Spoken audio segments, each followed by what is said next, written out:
Good Ayurvedic practitioner वो हमेशा आपके कारण को समझ के आपको दवा देता है। ऐसे यूँ तो आप मेडिकल स्टोर से भी जाके बोल सकते हैं कि मुझे पीरियड नहीं आ रहा, पीरियड आने का दवा दे दो, वो भी दे देंगे। हो सकता है पीरियड आ भी जाए, लेकिन आपका प्रॉब्लम उससे ठीक नहीं होता। इसलिए हर एक पेशेंट अलग है, हर एक इंडिविजुअल अलग है और उसकी प्रॉब्लम और बॉडी का कंडीशन भी अलग है। लोग मानते नहीं हैं, लोग समझते हैं कि बस दालचीनी और ये तुलसी पुदीना यही सब आयुर्वेद है और अपनी मर्जी से कुछ भी मेडिसिन लेना स्टार्ट कर देते हैं। कहते हैं कि मुझे आयुर्वेद का बहुत नॉलेज है, मैं ठीक भी हूँ। हाँ, मतलब ठीक है, यूट्यूब पे चीज़ें अवेलेबल है, वो पढ़ने के लिए है, लेकिन सिर्फ उतना पढ़ के आप डॉक्टर नहीं हैं।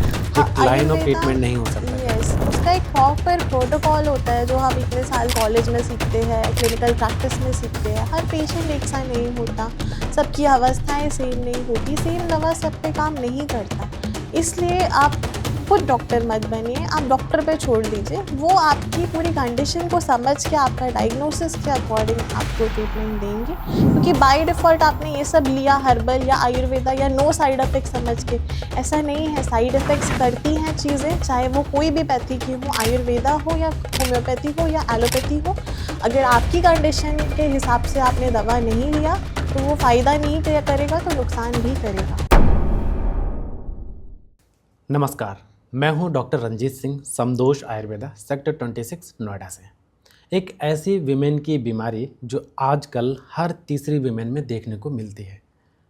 इसमें एक नहीं तमाम लक्षण पाए जाते हैं और लोग इतने कंफ्यूज रहते हैं कि इसका इलाज या ट्रीटमेंट मैं कैसे करूं। इसका जो लाइन ऑफ ट्रीटमेंट है, क्यों हो रही है, कैसे बचाव किया जाए, ऐसे सैकड़ों सवाल आपके जहन में होंगे। तो उसी के लिए आज हमारे साथ हमारे गेस्ट हैं डॉक्टर मेघा, जो आपको इतने सारे डाउट्स को, आपके मिथ्स को और आपके क्वेश्चंस को आंसर करेंगी। तो नमस्कार मैम। नमस्ते। आपका बहुत बहुत स्वागत है हमारे समदोष आयुर्वेदा पॉडकास्ट में। तो मैम, ये जो बीमारी है पीसीओडी नाम से, आम भाषा में इसको कैसे लोग समझें और इसको बोलते क्या है? किसी मान लो एक इंसान को पता ही नहीं है बीमारी होती क्या है, उसने कोई जांच नहीं कराई, कुछ भी नहीं कराया, अनअवेयर है, जो बहुत सारी जनता रहती है, तो कैसे समझा जाए कि उसे पीसीओडी है? ओके, पीसीओडी को हम मेडिकल की भाषा में बोलते हैं पॉलीसिस्टिक ओवेरियन डिजीज़। यानी कि आपकी ओवरीज में छोटे छोटे मल्टीपल सिस्ट हो जाना, जो पूरे ओवरीज को क्राउन लाइक शेप, जैसे मोतियों की माला के शेप में पूरा सराउंड करता है। ये हमें दिखता है सोनोग्राफी में। लेकिन हम कॉमन सिम्टम्स के कैसे समझ पाएंगे कि हमें पीसीओडी है या नहीं है? उसका सबसे कॉमन लक्षण होता है इर्रेगुलर मेंसेस, यानी कि महीना टाइम से नहीं आना। एग्जैक्टली। उसके साथ साथ में कुछ और सिम्टम्स भी देखने को मिलते हैं, जैसे किसी किसी में बहुत ज़्यादा फेशियल एक्नेस दिखते हैं, मेल लाइक पैटर्न के फीमेल फेशियल हेयर्स आने लग जाते हैं, हेयर फॉल होता है, किसी किसी में वेट गेन भी बहुत ज़्यादा हो जाता है फॉर एन अनएक्सप्लेन्ड रीज़न। तो ये सारे कॉमन सिम्टम्स है पीसीओडी के, जो आमतौर पर महिलाओं में देखने को मिलते हैं। और इसे ही हम बच्चेदानी की गांठ या रसौली भी कह सकते हैं। जिसको पानी वाली रसौली आम भाषा में, या फिर रसौली, बच्चेदानी का गांठ, अंडेदानी का गांठ, इस तरह से अलग अलग नामों से जाना जाता है। तो ये जो पीसीओडी है और एक पीसीओएस है, हाँ जी, ये दोनों सेम है? क्योंकि बहुत बार पेशेंट आते हैं, पूछते हैं कि नहीं मुझे पीसीओएस नहीं है, मुझे पीसीओडी है। पीसीओएस एंड पीसीओडी दोनों सेम है, ऐसा कुछ खास डिफरेंस है नहीं दोनों में। हाँ, पॉलीसिस्टिक ओवेरियन सिंड्रोम या पॉलीसिस्टिक ओवेरियन डिजीज़ बोला जाता है उसको, तो उसमें कोई फ़र्क नहीं है, दोनों बिल्कुल सेम है। वो आपकी सोनोग्राफी में इजीली लिख कर आता है, या तो पीसीओ या फिर कभी कभी पीसीओएस या फिर पीसीओडी, लेकिन उनमें फ़र्क कुछ नहीं है, सब सेम है। अच्छा, हमारे जो पेशेंट हैं, व्यूअर्स हैं, अगर उन्हें फर्स्ट टाइम पता लगाना हो कि पीसीओडी हमें है या नहीं है, तो पहली जांच कौन सी करवानी चाहिए? जो फर्स्ट टेस्ट होता है और जो इजीली अवेलेबल हो सब जगह, तो कौन सी होनी चाहिए? देखो, अगर जैसे मैंने बोला कि अगर आपके पीरियड्स इरेगुलर है, आपको फेशियल हेयर्स आना शुरू हो गए हैं, आपका अनएक्सप्लेन्ड एकदम रिगरस वेट गेन हो रहा है, तो फिर ये कंसर्न की बात है। आपको सबसे पहले डॉक्टर को कंसल्ट करके जो सबसे इम्पॉर्टेंट टेस्ट होता है वो होता है आपका अल्ट्रासाउंड या फिर सोनोग्राफी। अल्ट्रासाउंड पूछते हैं कि मुझे कौन सा अल्ट्रासाउंड करवाना है, तो क्या उन्हें बोलना चाहिए? क्योंकि बहुत सारे लोग अफोर्डेबिलिटी भी नहीं होती है और चाहते भी नहीं पहले टाइम पे डॉक्टर को विजिट करें। जो भी आसपास में कोई अल्ट्रासाउंडोलॉजिस्ट है उनके पास जाके कि मेरा अल्ट्रासाउंड कर दो, पूछते हैं कौन सा अल्ट्रासाउंड तो करें? आप एक ट्रांस एब्डोमिनल अल्ट्रासाउंड कर सकते हो आपके पेल्विस एरिया का। तो अगर आप स्पेसिफिक अल्ट्रासाउंड करते हो तो कॉस्ट भी आपको इफेक्टिव पड़ती है, और अल्ट्रासाउंड कोई बहुत महंगा टेस्ट नहीं होता। तो ये एक बेसिक सा स्कैन है जिससे पता चलता है कि आपके ओवरीज में पीसीओडी के अपीयरेंस है या नहीं है। तो एक सबसे कॉमन टेस्ट होता है विच इज़ अल्ट्रासाउंड या फिर सोनोग्राफी। आसानी से सब जगह हाँ, होता भी है, तो yes, पेशेंट बिना डॉक्टर के एडवाइस से भी सेल्फ भी करवा सकते हैं, yes, of वहाँ से course. बीमारी पता चल जाती है। हाँ जी, एक सबसे इम्पोर्टेंट क्वेश्चन ये है कि ये होता कैसे है और क्यों होता है। यस, ये सबसे कॉमन क्वेश्चन है और इतना ज़्यादा कॉमन हो चुका है पीसीओएस, तो इसके बहुत सारे कारण हैं। सबसे पहला स्ट्रेसफुल लाइफस्टाइल। लड़कियां आजकल पढ़ाई का स्ट्रेस लेती है या वर्क का स्ट्रेस लेती है, टाइम पर सोना नहीं हो पाता, टाइम पे खाना खाना नहीं हो पाता, फिजिकल एक्सरसाइज के लिए टाइम ही नहीं है। आजकल तो गांव में भी ऐसा ही हो रहा है यस, कि वो लेट खाना खाते हैं, एक्सरसाइज नाम से कोई चीज़ है हाँ, नहीं, फिजिकल वर्क है नहीं। यस, गांव की लड़कियां भी कोई कोई फिजिकल वर्क करती है मगर उनमें भी पीसीओडी देखने को मिलता है। तो इसका कोई एक कारण नहीं है। सबसे कॉमन कारण हम समझते हैं कि सेडेंट्री लाइफस्टाइल है, कि हाँ आपका दिनचर्या अच्छा नहीं है, आप टाइम पे खाना पीना सोना ये सब नहीं करते इसलिए हो रहा है। लेकिन अगर आप में बहुत ज़्यादा स्ट्रेस है इमोशनल या मेंटल तो भी ये प्रॉब्लम हो जाती है। और अगर मान लो किसी पेशेंट को ये सारे सिम्टम नहीं हैं, हाँ जी, तब भी क्या अल्ट्रासाउंड में कभी कदार बोलते हैं कि मुझे अचानक से पीसीओडी निकल आया, तो ये यस, पॉसिबल है? अगर आपके पीरियड्स बिल्कुल रेगुलर है, फ्लो बिल्कुल अच्छा है, आपको कुछ प्रॉब्लम नहीं है, अगर पीसीओडी अल्ट्रासाउंड में आ रहा है तो आपको इमिडिएटली घबराना नहीं है, एक बार आपके डॉक्टर से कंसल्ट करिए। और अगर आपको कोई दिक्कत नहीं है, सिर्फ सोनोग्राफी में पीसीओडी है, तो बहुत ज़्यादा कंसर्न की बात नहीं है। According to medical science the latest research, PCOD concern का टॉपिक तब है जब आपकी फेशियल हेयर या आपके पीरियड्स इरेगुलर है। अगर आपके पीरियड्स में कोई प्रॉब्लम नहीं है तो फिर आपको सिर्फ अल्ट्रासाउंड देख के घबराना नहीं है। डॉक्टर साहब, मैंने रिसर्च पीसीओडी पे की है, पिछले 5 सालों में मैं इसके बारे में पढ़ते ही रहता हूँ। पेशेंट आते हैं उनसे भी बात करता रहता हूँ और सुना भी है उनसे। बहुत बार मैंने वेबसाइट देखी जो WHO या फिर यूनिसेफ की वेबसाइट्स हैं, तो वहाँ पे ट्रीटमेंट में सबसे पहली लाइन लिखी होती है कि it's not curable, it's only manageable through life style and diet. तो इस बात में कितनी सच्चाई है अकॉर्डिंग टू आयुर्वेदा और according to modern science also? हाँ, यस, WHO के डेफिनेशन के according PCOD is manageable with lifestyle modification and few medications.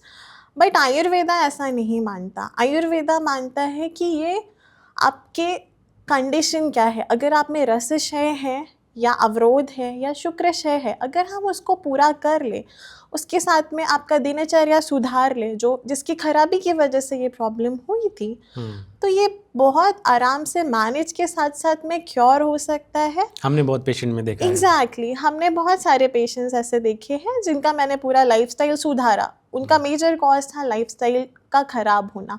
सोना 2 बजे तक, सुबह 10 बजे उठते थे, लंच के टाइम पर डिनर हो रहा है, डिनर के टाइम पर लंच हो रहा है, लंच के टाइम पर ब्रेकफास्ट हो रहा है। तो ये सारी गलतियाँ एक बार आप सुधारते हैं फॉर अ लाइफ टाइम। ऐसा नहीं है कि जब तक आपका ट्रीटमेंट चल रहा था आपने तब तक ही लाइफस्टाइल मैनेज किया, ठीक होने के बाद आप फिर से पहले जैसे हो गए तो फिर वो रिअकर होगा। तो पीसीओडी में एक्चुअली ये तो एलोपैथिक एक टर्म हो गई है। हाँ जी, हम आयुर्वेद से अगर कंपेयर करें या देखें तो what is PCOD? PCOD as such, like PCOD Ayurveda में कोई एक्सप्लेनेशन नहीं है। पीसीओडी के कारण आयुर्वेदा में एक्सप्लेन किए गए हैं। हम उसको कंपेयर कर सकते हाँ, हैं हम उसको कंपेयर करते हैं मॉडर्न और टर्मिनोलॉजी रिजल्ट भी से। मिलते हैं उसके अकॉर्डिंग। एग्जैक्टली, रिजल्ट्स मिलते हैं।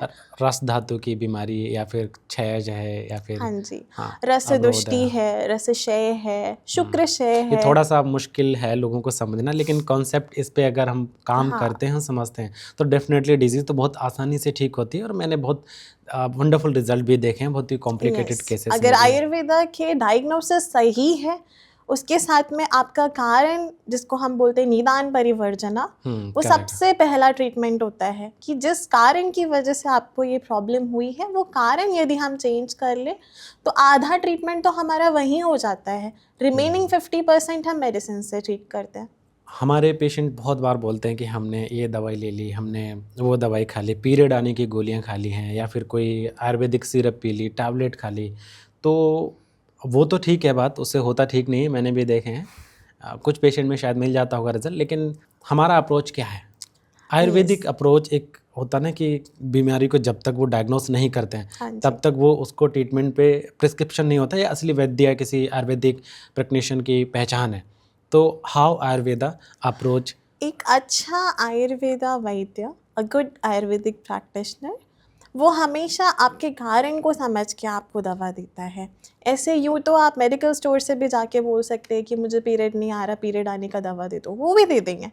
हो सकता है पीरियड आ भी जाए, लेकिन आपका प्रॉब्लम उससे ठीक नहीं होता। इसलिए हर एक पेशेंट अलग है, हर एक इंडिविजुअल अलग है, और उसकी प्रॉब्लम और बॉडी का कंडीशन भी अलग है। बहुत बार मैंने ऐसे भी देखा कि मम्मी को दवाई दी थी या बेटी को दवाई दी थी, तो सेम मेडिसिन मम्मी भी लेके आ गई, और पता चलता मम्मी को कुछ और कारण यस, होता है हाँ, और वो लेके आ करेक्ट, गए। तो करेक्ट। ये मुझे लगता है कि पेशेंट को करना नहीं चाहिए, स्पेशली आयुर्वेदा में, क्योंकि ये सिर्फ कोई एनाल्जेसिक पिल या फिर पीरियड लाने वाली गोली तो नहीं है यस, जिससे आपको बीमारी सबकी ठीक हो जाएगी। मेरी भी एक पेशेंट थी जिसको हैवी मेंसेस का प्रॉब्लम था। उसकी वजह से मैंने उसको अशोकारिष्ट और लोद्रासव सजेस्ट किया था, ताकि वो थोड़ा सा मेंसेस को रेगुलर करे। सिमिलरली उसकी फ्रेंड को भी पीसीओडी था, लेकिन उसको मेंसेस आते ही उसने नहीं उसको थे। रिकमेंड कर दिया। उसने भी वही पी लिया, और इनफैक्ट उसके और वर्स्ट हो गए periods. And then she came to me कि मैम आपने इसका तो ठीक किया था, मेरा इस दवा से क्यों नहीं ठीक हुआ। तो वही तो चीज़ पेशेंट को हम बहुत बार समझाने की कोशिश करते हैं कि आप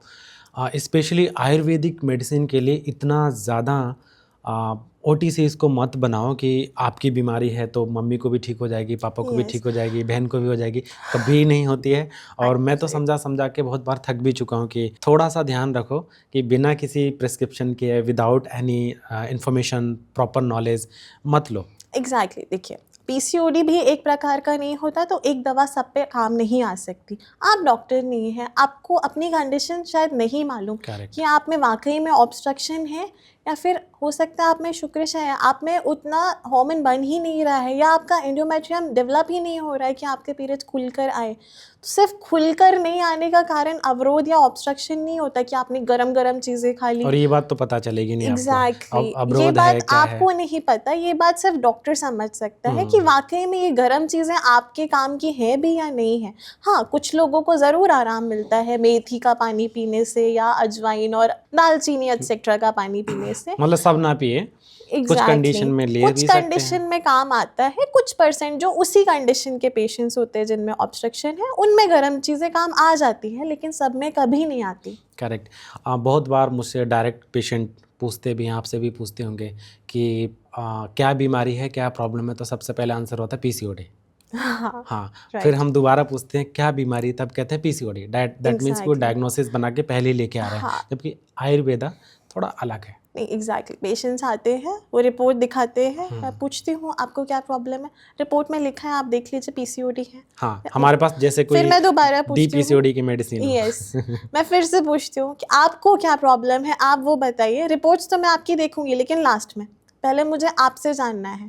तो जब हम डीपली सारी हिस्ट्री लेते हैं ना, तो पीसीओडी का कारण उन्हीं की बातों में हमें समझ में आ जाता है। और बहुत बार आते हैं कि पहले नंबर पे क्वेश्चन यही होता है कि कितने दिन में ठीक हो जाएगा। यस, मैं दवाई आज से चालू करूं तो क्या पीरियड आना पीसीओडी ठीक हो गई, ये सिम्टम है या साइन है। एग्जैक्टली। तो और दूसरा पूछते हैं कि कितने जल्दी ठीक होगा, कितने दिन में ठीक होगा, 3 महीने, 4 महीने, 6 महीने, जबकि पिछले 2 साल से 5 साल से दवाइयाँ लेते हुए आते हैं।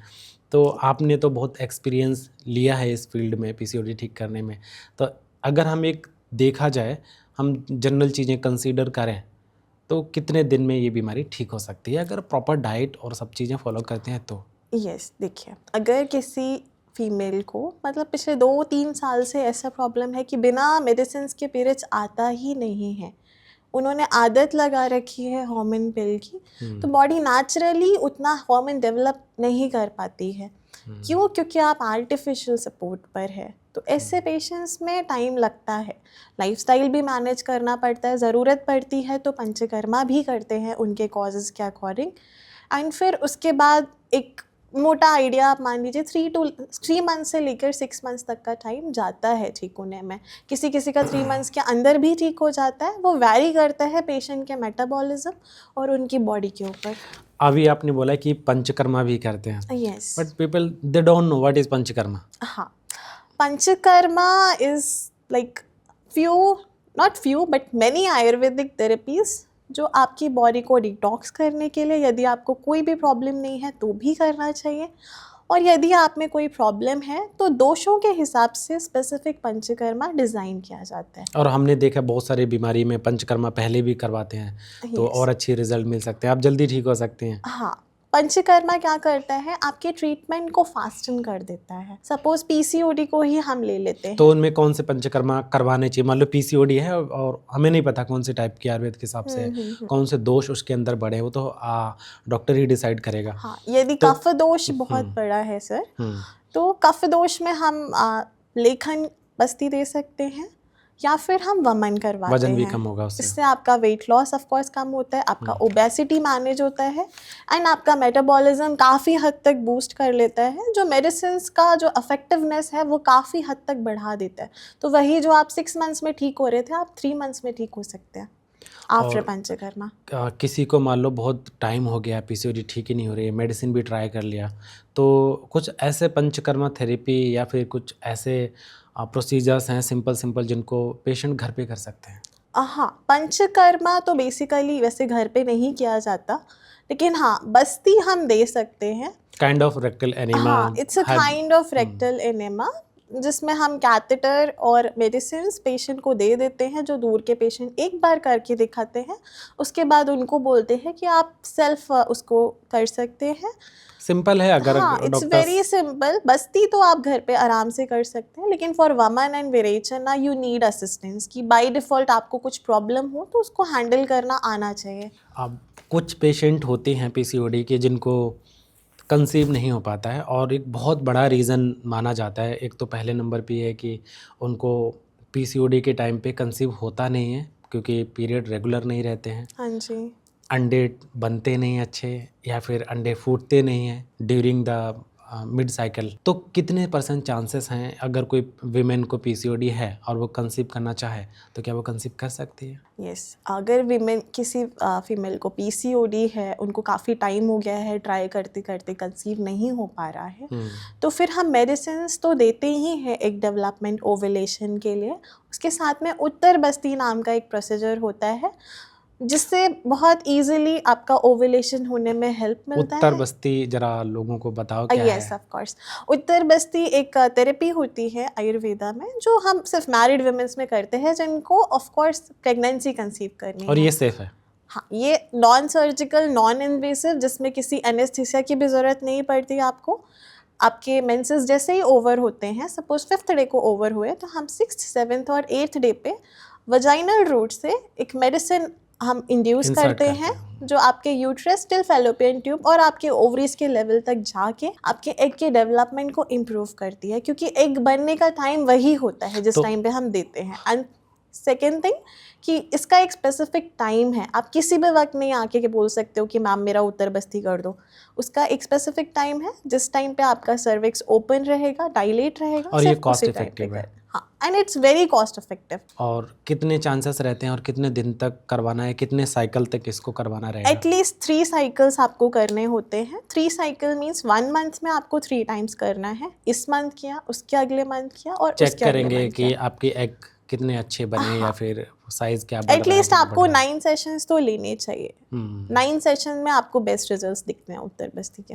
मान लो अगर किसी वुमेन को पीसीओडी में कंसीव हो भी गया तो ये कितना कॉम्प्लिकेटेड है और कितने चांसेस है कि बेबी सही से उसकी डेवलपमेंट होगी ही? देखिए, पीसीओडी में कंसीव होता है काफ़ी फीमेल को, मगर किसी किसी में बेबी में हार्ट बीट नहीं आ पाती है या ग्रोथ नहीं हो पाती। तो मेरे सारे पेशेंट्स को यही एडवाइस रहता है कि पहले आप पीसीओडी ठीक करिए, उसके बाद ही फैमिली प्लानिंग के लिए आप ट्राई करिए। और बाय डिफ़ॉल्ट अगर ड्यूरिंग द ट्रीटमेंट आपको कंसीव हो गया, सपोज़ आपका ओवुलेशन हो गया और आपने कंसीव किया, तो फिर पूरा फर्स्ट ट्राइमेस्टर बहुत ज़्यादा हमको केयर लेना पड़ता है।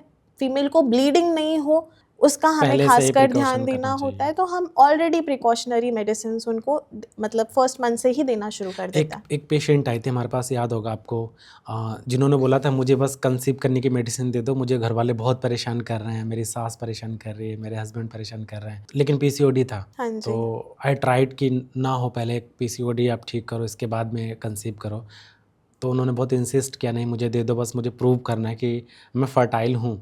उस टाइम पे उनको मेडिसिन दी थी, तो आई थिंक उसको 1 महीने के अंदर अब आईडी हो गया था। यस, उन्होंने ट्रीटमेंट लिया था, मतलब ट्रीटमेंट पीसीओडी के लिए लिया था। मैंने उनको क्लियरली बोला था कि एटलीस्ट पहले आप 3 मंथ्स ट्रीटमेंट लीजिए, आपका ओव्यूलेशन शुरू होगा, इसका क्वालिटी इंप्रूव होगा, उसके बाद ही आप मतलब ट्राई करिए प्रेगनेंसी के लिए। बट उनको सेकेंड मंथ में प्रेगनेंसी रह गई थी, तो फिर हमें इमीडिएटली पीसीओडी के मेडिसिन बंद करने के बाद में प्रेगनेंसी को सपोर्ट करने वाली मेडिसिन स्टार्ट करनी पड़ी, जिससे उनको ब्लीडिंग ना हो और मिसकैरेज ना हो। जनरली तो फिर 50-50% चांसेस यही यस, रहते ऐसे हैं। कंडीशन में हमें सबसे पहले तो वेट करना पड़ता है कि हमारा फर्स्ट सोनोग्राफी जो फीटल हार्ट बीट के लिए हम करते हैं, फीटल हार्ट बीट अगर ठीक आ गया, फीटल पोल जेस्टेशनल पोल डेवलप हुआ, तो फिर एक साइन ऑफ रिलीफ होता है कि हाँ चलो एटलीस्ट ये आप चल सकते हैं हाँ 9 इसके मंथ तक। चांसेस है सर्वाइव फिर भी करने लेकिन के। ध्यान तो रखने पड़ता है। लेकिन हाँ, टिल द फर्स्ट ट्राइमेस्टर आपको बहुत खासकर ध्यान रखना पड़ता है, आपको रेस्ट करने की ज़रूरत पड़ती है, आप कुछ हैवी नहीं उठा सकते, आप ट्रैवल नहीं कर सकते, तो ये चीज़ों का आपको बहुत ध्यान रखना पड़ता है, क्योंकि वो प्रेगनेंसी बहुत प्रेशियस होती है। ज़्यादातर पेशेंट में ऐसा देखा है कि अगर पीसीओडी के टाइम पे कंसीव हो गया है तो अबॉर्शन बहुत जल्दी होता है। यस। हाँ, रिकरेंस अबॉर्शंस रहते हैं, तो क्यों होता है और कैसे कम करें हम उसको? देखिए, पीसीओडी में अबॉर्शंस के चांसेस ज़्यादा होते हैं, क्यों? क्योंकि ब्लीडिंग जल्दी हो जाती है। तो हमें सबसे पहले, अगर आपको पीसीओडी है तो और आपको कंसीव करना है, तो I will suggest my patients कि आप एटलीस्ट बीज शुद्धि के लिए पंचकर्मा ज़रूर करिए। बीज शुद्धि? बीज शुद्धि मीन्स कि जो आपके गैमीट्स बन रहे हैं, which is sperm and reproductive ovum, organs. हाँ, इनफैक्ट दोनों भी कपल को बीज शुद्धि के लिए पंचकर्मा करने की ज़रूरत होती है Before for planning। For a good quality of gamete, ताकि जो होने वाला बच्चा हो उसके अच्छे क्वालिटीज़ उसमें ट्रांसमिट हो। और कितने दिन तक करानी चाहिए इसको? बीज शुद्धि एटलीस्ट आपको 3 मंथ पहले से बेबी प्लानिंग शुरू करना चाहिए। जब आप कंसल्ट करते हो, बीज शुद्धि करते हैं, उसके बाद हम कुछ सपोर्टिव मेडिसिन देते हैं फॉर अच्छे ग्रोथ, अच्छे quality of sperm and egg के लिए, एंड फिर उसके बाद आप ट्राई करिए। इससे थोड़े चांसेस ज़्यादा हो जाते हैं इससे कि abortion ना चांसेस हो। अच्छे होते हैं एंड बेबी का डेवलपमेंट अच्छा होता है, उसका फिजिकल एंड मेंटल डेवलपमेंट भी बहुत अच्छा रहता है। जैसे कि आजकल हम केसेस देख रहे हैं ऑटिज्म और ADHD, इस टाइप के बच्चों में बिहेवियरल डिसऑर्डर्स बहुत देखने को मिल रहे हैं। तो ऐसे पेशेंट्स को हम स्पेशली सजेस्ट करते हैं, अगर फर्स्ट बेबी ऐसा है, ऑटिस्टिक है, तो आप सेकेंड बेबी इमीडिएटली कंसीव मत करिए, पहले आप दोनों भी कपल अपना बीज शुद्धि करो, उसके बाद आप ट्राई करो प्रेगनेंसी का। बहुत बार पेशेंट बोलते हैं कि मैम मुझे तो पीसीओडी है लेकिन प्रॉब्लम कुछ भी नहीं है। क्या प्रॉब्लम है? बस स्कैंटी मेंसेस है, फ्लो अच्छा नहीं है। Yes. तो क्या उन्हें सिर्फ फ्लो अच्छा होने की दवाइयाँ दे दें या फिर आगे भी सोचना चाहिए उनके लिए? क्या आपके हिसाब से एक एडवाइस है कि ये सिर्फ फ्लो हाँ, अच्छे करने ऐसे वाली बहुत बात सारे नहीं है? फीमेल हैं, वो बोलते हैं कि मुझे तो मेंसेस का प्रॉब्लम ही नहीं है, मेरा तो बिल्कुल timely date to date menses आते हैं, बस मेरा सिर्फ एक दिन पीरियड रहता है, बाकी के दिन एकदम स्टॉप हो जाता है, आया और कल चला गया। तो ऐसे कंडीशंस में मैं बोलूँगी कि आप में शुक्र की अवस्था है, मीन्स आपके टिश्यूज़ में बहुत ज़्यादा डिटेरिएशन है। और दूसरा, हम सोनोग्राफी भी देखते हैं कि आपका एंडोमेट्रियम थिकनेस कैसा था। अगर आपका बहुत थिन एंडोमेट्रियम है तो वो भी कारण होता है कि आपको फ्लो अच्छा नहीं आ रहा। एंडोमेट्रियम मतलब बच्चेदानी की लेयर। हाँ, ये जो यूट्रस की इंटरनल लेयर होती है, जो हर महीने नई बनती है और हर महीने पीरियड्स के फॉर्म में विड्रॉ होती है। और हमने कई बार ऐसे पेशेंट देखे भी हैं कि बहुत अच्छी जगह से आए होते हैं और छोटी छोटी चीज़ें मिस आउट कर जाते हैं कि एंडोमेट्रियम पे ध्यान ही नहीं दे रहे हैं, जबकि एक बहुत इंपॉर्टेंट चीज़ मानी जाती है पीसीओडी के पेशेंट आप ठीक जितना कर रहे हैं। इम्पॉर्टेंट आपका ओवम और स्पर्म होता है, उतना ही इम्पॉर्टेंस एंडोमेट्रियम का भी होता है, क्योंकि आयुर्वेदा मानता है कि गर्भ की निर्मित 4 चीज़ों से होती है, ऋतु, क्षेत्र, अंबु और बीज। तो ऋतु है होता है आपका प्रॉपर सीजन। ओव्यूलेशन के टाइम पे अगर आप रिलेशन रखेंगे तो प्रेगनेंसी के चांसेस हैं। क्षेत्र मतलब वो फील्ड जहाँ पे बेबी को रहना है, आपका यूट्रस। अगर यूट्रस प्रॉपर नहीं है, उसमें कोई भी इन्फेक्शन है, यूट्राइन बेड अच्छे से डेवलप नहीं हुआ, तो बेबी इम्प्लांट नहीं हो पाता। मैं बहुत पेशेंट में देखता हूँ कि मिलता है लोग पीरियड नहीं आ रहे हैं तो आयुर्वेद की भी कोई अशोकारिष्ट पी रहा है, कोई रजोपर्वतनी वटी खा रहा है, उन्हें लगता है कि यही इसका ट्रीटमेंट है। अशोकारिष्ट मतलब फीमेल की पीरियड लाने वाली दवा। हाँ, और ऐसा लिखा जाता है रजोपर्वतनी ऐसे। वटी मीन्स कि ये गोली पीरियड लाने वाली है, लेकिन पता चलता है कि उनकी 2-2 mm की एंडोमेट्रियम होती है। ऐसा Yes. बहुत बार देखा गया है। इनफैक्ट ये भी है, आयुर्वेदा भी लेते हैं और मेडिकल स्टोर से जाके एलोपैथी भी लेकर आते हैं कि पीरियड आने वाली गोली दे दीजिए, वो सबसे बड़ी मुझे लगता है गलती रहती क्योंकि ये है। दोनों विड्रॉल का काम कर रहे हैं। रजो प्रवर्तनी लेखन कर्म कर रही है, जिसका बहुत एंडोमेट्रियम बन जाता है, किसी रीजन से वो विड्रॉ नहीं हो पा रहा, इसलिए पीरियड्स रुके हुए होते हैं। उन फीमेल में काम कर जाता है आपका नॉरिथिस्ट्रॉन, मैप्रेट टाइप की गोलियां भी, और आपका रजो प्रवर्तनी और दशमूलारिष्ट भी। लेकिन अगर एंडोमेट्रियम बना ही नहीं है तो आप विड्रॉ क्या करेंगे? पहले उसको बनने तो दीजिए। तो उसकी मेडिसिन अलग होती हैं। हाँ, उसका लेखन नहीं, उसमें फिर चलती है आपके यस, पोषण उसमें करने वाली आपको दवाई। बल्य औषधि चाहिए और आप ले रहे हो लेखन औषधियाँ, मतलब वो जो बना ही नहीं है आप और भी उसको कम करने में लगे हो। इस तरह से पीरियड्स नहीं आने वाले। और ऐसे पेशेंट मैंने देखे सालों साल सफ़र करते रहते हैं। यस, और एग्जैक्टली, कहते हैं कि क्योंकि आयुर्वेदा में भी इसका इलाज नहीं है। पता चलता है कि हाँ, आयुर्वेदा कहाँ से खा के आए हैं, मेडिकल स्टोर से खा के आए हैं। किसी को नॉलेज नहीं है, या यूट्यूब फिर से, गूगल गूगल पे से, सर्च करके हाँ, अपनी मर्जी से दवा लेकर आते हैं। वहाँ से लेके आते हैं, तो होता कुछ नहीं है। बहुत बार मरीज़ पूछते हैं कि पीसीओडी अगर है तो मैम कौन से साइज़ का पीसीओडी यानी कि सिस्ट उनका मेडिसिन से ठीक हो सकता है। यस, ये चीज़ें दोनों पे अप्लाई होती है कि कितने सेंटीमीटर तक मेडिसिन से ठीक हो सकता है, चाहे वो सिस्ट हो या फाइब्रॉइड हो। तो एक आइडियल साइज रहता है टिल 6 सेंटीमीटर हम मेडिसिन से इजीली ठीक कर सकते हैं। अगर 6 सेंटीमीटर से ज़्यादा है, सपोज 8 सेंटीमीटर भी है, तो एक बार हम ट्रायल लेते हैं, 3 मंथ्स मेडिसिन लेके देखते हैं और ऑब्जर्व करते हैं। अगर साइज़ कम हो रहा है तो फिर हम ट्रीटमेंट कंटिन्यू करते हैं। अगर साइज़ में कोई फ़र्क नहीं पड़ रहा तो फिर हम बोलते हैं कि you can go for operative और लैप्रोस्कोपी प्रोसीजर्स। तो वो 6 सेंटीमीटर से अबव की बात है। यस, और अगर एक 6 सेंटीमीटर के विद इन है तो वो मेडिसिन से होता है पूरा ठीक। और एक बार अगर ऑपरेशन करा लिया हाँ जी। तो क्या ये परमानेंट सॉल्यूशन है कि दोबारा हमें गांठ या रसोली होगा ही नहीं? हाँ, ये बहुत अच्छा सवाल है कि लोगों को लगता है कि ऑपरेशन है तो मैं बिल्कुल फ्री हो गया ये प्रॉब्लम से, या फ्री हो गई इससे, अब मुझे वापस कभी नहीं होगा। बट ये सही नहीं है। आपने ऑपरेट किया, अगर बॉडी में सिस्ट बनने की टेंडेंसी ही है, अगर आपके एग्स ओवुलेट नहीं होते, वो सिर्फ सिस्ट ही बनते हैं, तो वो फिर से बनेंगे। आप एक बार ऑपरेशन करा लीजिए, 2 बार ऑपरेशन करा लीजिए, लेकिन सिस्ट तो बनते ही रहेंगे ना, उसका फॉर्मेशन थोड़ी बंद हो रहा है। अगर आपका अंडा ही ओवुलेट नहीं हो रहा तो वो सिस्ट ही बनेगा। इसलिए कारण जानना ज़रूरी होता है कि क्यों सिस्ट बन रहे हैं। आपने कारण को चेंज कर दिया, कॉज को ख़त्म कर दिया, लाइफस्टाइल है, मेटाबॉलिज्म है, थायराइड है या स्ट्रेस है, जो भी कारण पे आपने वर्क किया, उसको सुधारा, वापस से सिस्ट नहीं बनता। एक चीज़ और है कि पीसीओडी और थायराइड, हाँ जी। इन दोनों का आपस में क्या रिलेशन है? Yes, they are very close, very loving cousin brothers. I say कि एक हुआ तो दूसरा होना ही होना है, क्योंकि मेटाबॉलिक डिसऑर्डर्स है दोनों भी। दोनों मेटाबॉलिक यस, डिसऑर्डर है। टीएसएच स्पेसिफिकली ये हार्मोन का टेस्ट करना ज़रूरी होता है अगर आपको पीसीओडी है, कि आप थायराइड इम्पैक्टेड तो नहीं है। अगर आपका टीएसएच हाई है, आप हाइपोथायराइडिज्म के पेशेंट हैं, तो पीसीओडी आपको बहुत कॉमनली होने के चांसेस हैं, और अगर हो जाता है तो उनको ठीक होने में टाइम भी ज़्यादा लगता है। तो दोनों को भी ठीक करना ज़रूरी है।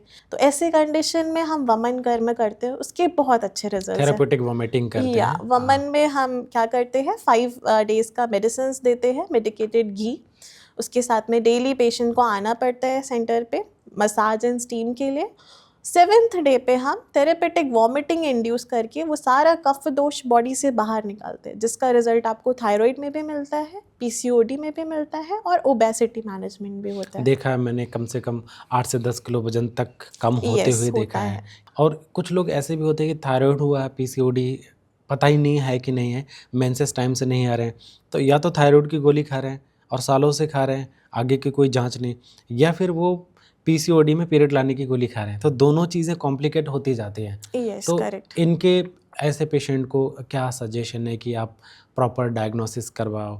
यस, पहले देखिए उनको अगर आप थायराइड की कोई गोली खा रहे हैं तो आपको हर 3 महीने मॉनिटर करना ज़रूरी है कि आपका मॉनिटर हो भी, मतलब मॉनिटरिंग इसलिए ज़रूरी है कि वो मैनेज हो भी रहा है कि TSH बढ़ता जा रहा है और आप गोली खाते जा रहे हो, तो उस हिसाब से डोज भी चेंज किया जाता है। इमीडिएटली मैं किसी का थायराइड का गोली बंद नहीं करवाती, मैं भी मॉनिटर करती हूँ। मैं एलोपैथी अगर चल रहा है उसके साथ में आयुर्वेदा स्टार्ट करती हूँ एंड मॉनिटर करते करते जाते हैं। जैसे जैसे कम होता जाता है आपका TSH, वैसे वैसे हम डोज टैपर ऑफ करवाते हैं। और मैं डोज कम नहीं करती, जिस डॉक्टर से आप ले रहे हैं आप उन्हीं के पास जाके अपना डोज कम करवा के वो जब लाते हैं। बीमारी आपको कम या यस, वैल्यू आपके जैसे टेस्ट की जैसे कम आपका दिखेगी तो आप TSH हाँ कम होगा वैसे वैसे आपका डोज कम होगा एंड फिर हम भी अपना आयुर्वेदा स्टार्ट करते हैं। पीसीओडी में लोगों की जनरली धारणा या फिर ये मानना होता है कि वेट बढ़ता है, वेट बढ़ा तो पीसीओडी है, लेकिन पीसीओडी में वेट कम भी होता है।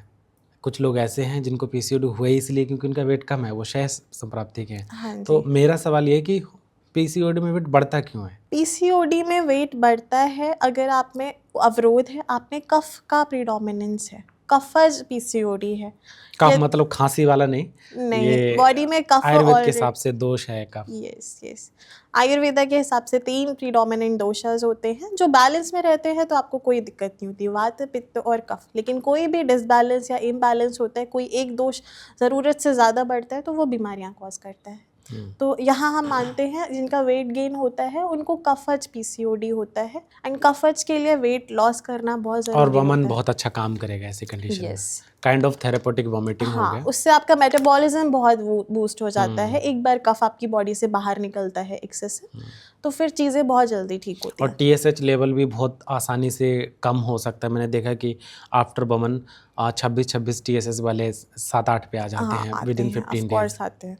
जिन जिन लोगों को पीसीओडी रहता है ज़्यादातर को देखा गया कि फेशियल हेयर बहुत आते हैं, एक्ने आते हैं, और कुछ मेल लाइक पैटर्न्स फीचर्स रहते हैं। तो ये इनका क्या कारण रहता देखिए है? अगर आप में बहुत ज़्यादा सिस्टिक काइंड ऑफ एक्नेस आ रहे हैं या फेशियल हेयर आ रहे हैं, बहुत हेयर फॉल हो रहा है PCOD में, तो आप में एंड्रोजन का प्रीडोमिनेंस होता है। एंड्रोजन मतलब मेल हार्मोन। एंड्रोजन हाँ एक मेल हार्मोन होता है जो नॉर्मली एक सम अमाउंट में सबकी बॉडी में प्रेजेंट होता है, मेल में ज़्यादा होता है, बट PCOD में क्या होता है उसी का प्रीडोमिनेंस हो जाता है, वो ज़्यादा मात्रा में बढ़ जाता है, जिसकी वजह से वो आपके एक्नेस को ठीक नहीं होने देता।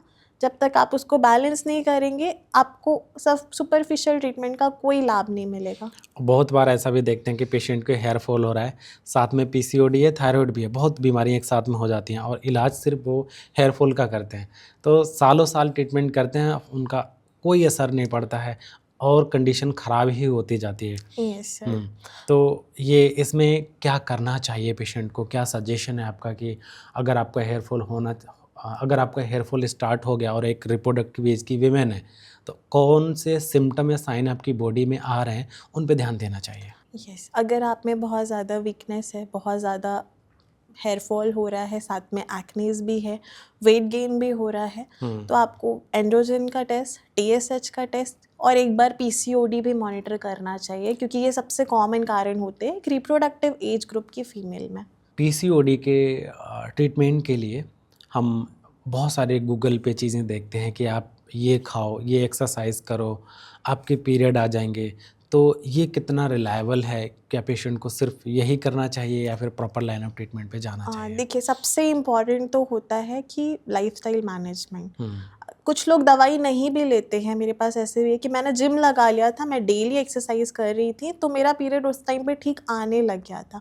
तो ऑफ कोर्स आप लाइफस्टाइल मैनेज करेंगे, आपका 50% ट्रीटमेंट तो हुआ ही है, वहाँ से आराम तो आपको आएगा, लेकिन आपको डॉक्टर की सलाह लेना ज़रूरी होता है। जो सिस्ट हैं वो ख़त्म भी होने चाहिए। प्रॉब्लम ये होती है कि वो 50 वीडियो देखते हैं और उन 50 वीडियो में जिस वीडियो में जो बता रखा है उसी को फॉलो करते रहते हैं और वो पता चलता है कि शतावरी खाए जा रहे हैं या फिर अशोकारिष्ट पिए जा रहे हैं। तो ये चीज़ तो और ज़्यादा उनको नुकसान दे सकती है अगर वो सहज नहीं है, प्रॉब्लम को और कॉम्प्लिकेट कर सकती है। देखिए शतावरी बहुत अच्छा बल्य औषधि है जो आपके यूट्रस को बल देता है, आपके एग के डेवलपमेंट में भी उसका अच्छा रोल है अगर हम उसको कॉम्बिनेशन में बाकी मेडिसिन के साथ में लेते हैं। शतावरी आपका आयरन भी बढ़ाता है, आपकी वीकनेस को कम करता है, एक नॉर्मल भाषा में, अगर आप में वीकनेस नहीं है किसी भी तरीके की, आप में सिर्फ ऑब्स्ट्रक्शन है, तो फिर शतावरी आप में वर्क नहीं कर सकता।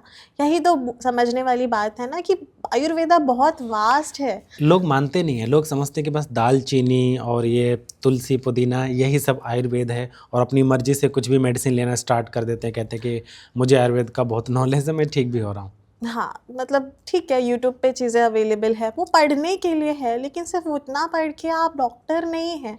हाँ, एक लाइन ऑफ आयुर्वेदा, ट्रीटमेंट नहीं हो सकता कभी यस, भी। उसका एक प्रॉपर प्रोटोकॉल होता है जो हम इतने साल कॉलेज में सीखते हैं, क्लिनिकल प्रैक्टिस में सीखते हैं। हर पेशेंट एक सा नहीं होता, सबकी अवस्थाएं सेम नहीं होती, सेम दवा सब पे काम नहीं करता। इसलिए आप खुद डॉक्टर मत बनिए, आप डॉक्टर पे छोड़ दीजिए, वो आपकी पूरी कंडीशन को समझ के आपका डायग्नोसिस के अकॉर्डिंग आपको ट्रीटमेंट देंगे। क्योंकि बाय डिफ़ॉल्ट आपने ये सब लिया हर्बल या आयुर्वेदा या नो साइड इफ़ेक्ट समझ के, ऐसा नहीं है। साइड इफ़ेक्ट्स करती हैं चीज़ें, चाहे वो कोई भी पैथी की हो, आयुर्वेदा हो या होम्योपैथी हो या एलोपैथी हो। अगर आपकी कंडीशन के हिसाब से आपने दवा नहीं लिया, तो वो फ़ायदा नहीं करेगा, तो नुकसान भी करेगा। तो ये समझिए इस बात को। बहुत बड़ा मिथ रहता है लोगों की कि आयुर्वेद है तो नुकसान भी नहीं कर रहा है, क्या है तो खाते जाओ, उससे भी बहुत सारी बीमारियां और बढ़ती हैं, क्योंकि यस, कहीं ना कहीं कुछ ना कुछ इसके रोल हैं बॉडी के अंदर। हाँ, फार्माकोडायनामिक्स। फार्माकोडायनेमिक हर एक बीमारी, हर एक ड्रग का होता है, तो उस हिसाब से लोगों को मेरे हिसाब से नहीं लेना चाहिए, और यहाँ तक कि बीमारी और वो बढ़ा ही लेते हैं। यस।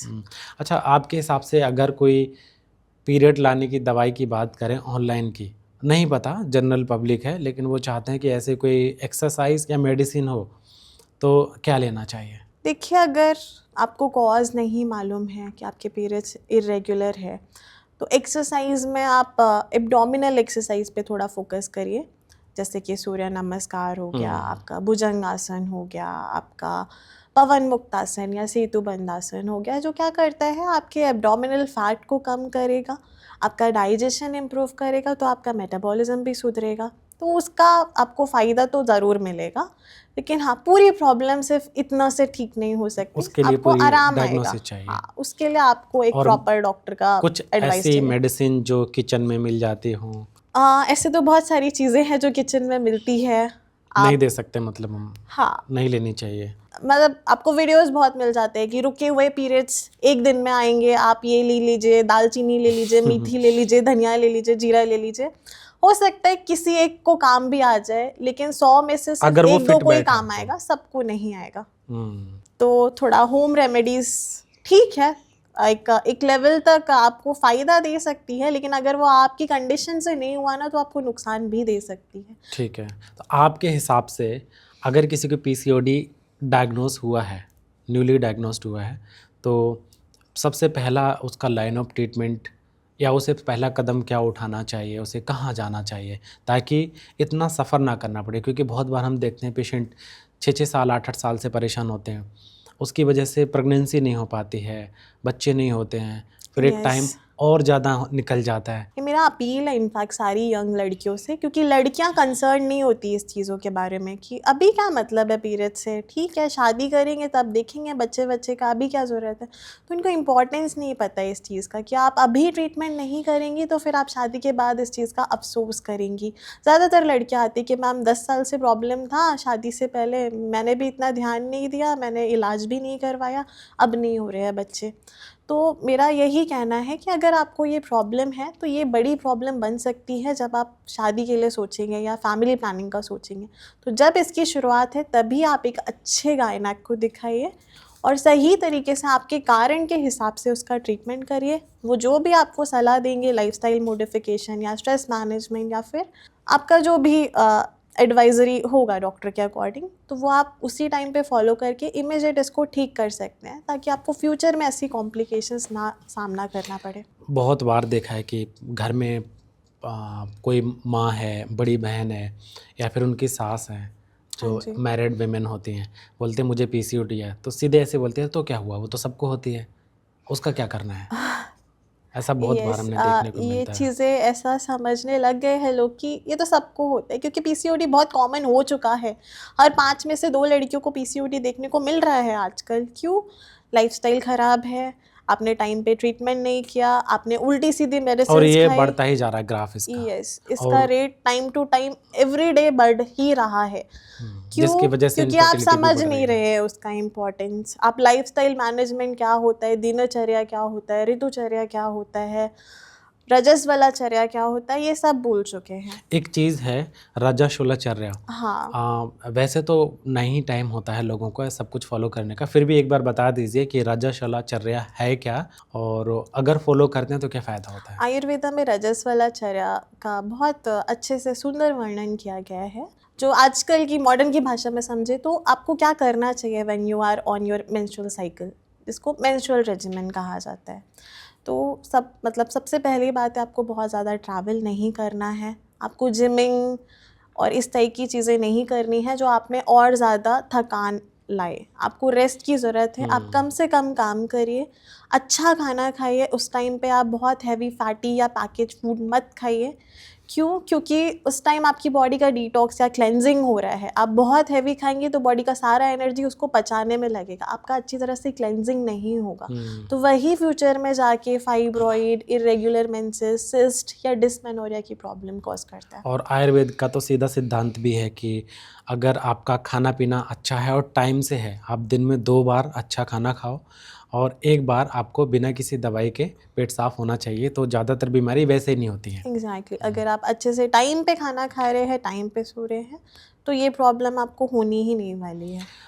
जाते जाते एक चीज़ और हमें व्यूअर्स को बता के जाइए कि अगर किसी को ड्यूरिंग मेंसेस पेन होता है, जिसे डिस्मेनोरिया कहते हैं, तो घर पे क्या मैनेजमेंट कर सकती हैं, और अगर ये लगातार हर साइकिल में ऐसा पेन होता है जिसमें उनको गोलियां लेनी पड़ती हैं, तो कितना नुकसानदायक है और क्या करना चाहिए। यस, डिस्मेनोरिया जिसको बोलते हैं, पेनफुल मेंसेस, लड़कियों को ऐसा लगता है, ज़्यादातर लोग बोलते भी हैं कि ये तो कॉमन है, दर्द तो होता ही।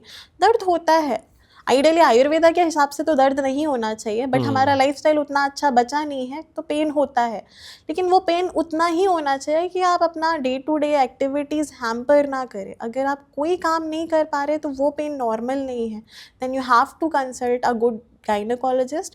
और ज़्यादातर इसमें देखा जाता है कि वात वृद्धि की वजह से ऐसी प्रॉब्लम्स होती हैं। तो उस टाइम पे क्या करना चाहिए। डिस्मेनोरिया के लिए आप मात्रा बस्ती नाम का एक मिनी पंचकर्मा जिसको बोल सकते हैं, वो ले सकते हैं। कुछ उसको 2 से 3 साइकिल आप लेते हैं तो डिस्मेनोरिया में आपको काफ़ी हद तक आराम मिलता है, मेरे पेशेंट्स को भी मिलता है। और आपको थोड़ी सी एक आधी होम रेमेडीज़ है, जैसे मेडिसिन्स तो आपको सब नहीं लेना चाहिए, जितना आपसे हो सकता है पेन उतना आप बर्दाश्त करिए। आप अजवाइन का पानी ऐसा ले सकते हैं क्योंकि वो भी एक नेचुरल एंटी स्पाज्मोडिक का काम करता है। बहुत अच्छा काम करता है। Yes, it's a very good natural anti spasmodic. आप अजवाइन का पानी का काढ़ा बना के ले सकते हो ड्यूरिंग योर मेंसेस, और सिकाई करिए। आप गोलियां मत लीजिए क्योंकि फिर आपका स्पैज़म कम हो जाएगा, आपकी अच्छे से शेडिंग नहीं हो पाएगी एंडोमेट्रियम की, फिर वो आगे जाके प्रॉब्लम करेगा। और जो कई सालों तक पिल्स खाते रहते हैं उनमें ऐसा देखा गया है कि एडिनोमाइसिस नाम की कंडीशन होती है। क्या होता है एडिनोमाइसिस? एडिनोमाइसिस ऐसा एक कंडीशन है जिसमें आपका एंडोमेट्रियम शिफ्ट हो जाता है अंदर की तरफ टुवर्ड्स मायोमेट्रियम, और वो बहुत ही कॉम्प्लिकेटेड गांठें बनाता है जो ठीक होना बहुत डिफ़िकल्ट होता है। मेजर केसेस में उसका ऑपरेट ही किया जाता है। सिंपल है कि अगर बहुत ज़्यादा पेन है तो सिर्फ पेन किलर नहीं खानी चाहिए, पेन क्यों हो रहा है उस पर ध्यान देना चाहिए। पेन है तो पेन किलर खा लो, ये कोई सल्यूशन नहीं है। कितने साल तक पेन किलर्स खाएंगे, उसके साइड इफ़ेक्ट्स तो ऑब्वियसली हैं ही आपकी बॉडी में। ठीक है, thank you so much doctor Megha. हमने बहुत सारी चीज़ों पे बात की है आज। पीसीओडी से रिलेटेड मुझे लगता है कि ज़्यादा से ज़्यादा चीज़ें हमने कवर कर ही ली हैं, और जिन लोगों की बीमारी है तो वो समझ चुके होंगे कि मुझे करना क्या है, हमारा फर्स्ट स्टेप क्या होना चाहिए इफ़ कोई किसी वीमेन को पीसीओडी जैसी बीमारी डायग्नोस होती है या फिर उसको सिम्टम का पता चलता है। Thank you so much. अभी आप सुन रहे थे डॉक्टर मेघा को, जिन्होंने पीसीओडी के बारे में बहुत ही ब्यूटीफुली क्वेश्चंस के आंसर दिए हैं, और क्या उसका लाइन ऑफ ट्रीटमेंट होना चाहिए, क्या क्या कॉम्प्लिकेशंस हो सकते हैं, इतनी सारी चीज़ें आपको पता चली हैं। तो आप, मुझे लगता है कि अगर आपको ये बीमारी होगी या फिर आपके किसी रिलेटिव्स को, आपके किसी कलीग को बीमारी है, तो आप डायरेक्ट एक अच्छा ट्रीटमेंट स्टार्ट कर सकते हैं।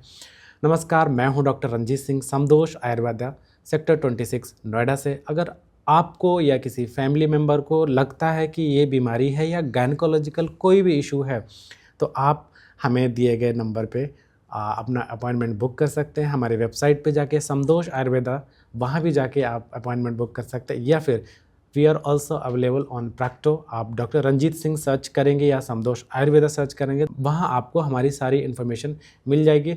नेक्स्ट वीडियो हमारी और भी इंटरेस्टिंग होने वाली है, वो है आपका इनफर्टिलिटी इन वेमेन। तो उसके लिए आपको थोड़ा सा वेट करना पड़ेगा। तब तक के लिए आपको क्या क्या प्रॉब्लम है, अगर आप हमें कमेंट करते हैं, आप अपनी एज बताते हैं, तो वहाँ हम काफ़ी हद तक आपके सवालों को जवाब देने की कोशिश करते हैं, आपके घर पे बैठे बैठे।